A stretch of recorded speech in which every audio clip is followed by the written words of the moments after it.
ඔන්න අද කියන්න යන්නේ හරි අපූරු කතාවක්.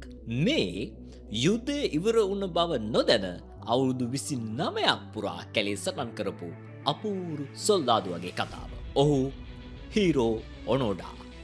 දෙවන ලෝක යුද්ධය අවසන් වුණේ 1945 වර්ෂයේදී.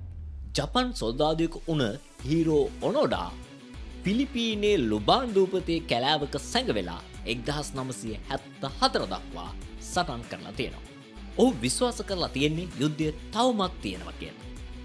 ගුවන් යානා මගින් හෙළන පත්‍රිකාවල සඳහන් පණිවිඩ සියල්ල සතුරා විසින් තමන්ව රවට්ටන්න කරපු උපක්‍රම කියලයි ඔහු සිතලා තියෙන්නේ. ඔහුත් ඔහුගේ සගයන් කිහිප දෙනෙකුත් කැලේ සැඟවෙලා ජීවත් වෙමින් ගෝවින්ගේ හරකුන් මරා කමින් එවැගේම විටින් විට ප්‍රහාර එල්ල කරමින් කාලය ගත කරලා තියෙනවා. කොහොම වුණත් ඔහුගේ සගයන් මිය ගිය පසුත් ඔහු තනිවම තම රාජකාරිය පැහැර නොහැර ඉටු කරලා තියෙනවා.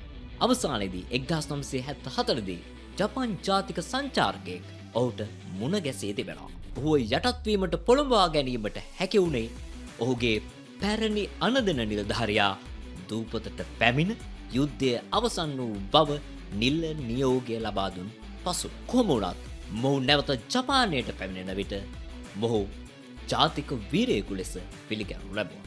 වසර 29ක් පුරා තමන්ට ලැබුණු අණක් වෙනුවෙන් අසිරිමත් කැපකිරීමක් කළ නිසායි මොහුට වීරයෙකු ලෙස පිළිගැනීම ලැබුණේ. ඉතින් මේ සොල්දාදුවාගේ කතාව ලෝකේ පුරා මහත් කතා බහට ලක් වුණා. මේ යුද්ධය ඉවර බව නොදැන අවුරුදු 29ක් කැලේ සටන් කරපු සොල්දාදුවාගේ කතාව. හීරෝ ඔනෝඩා.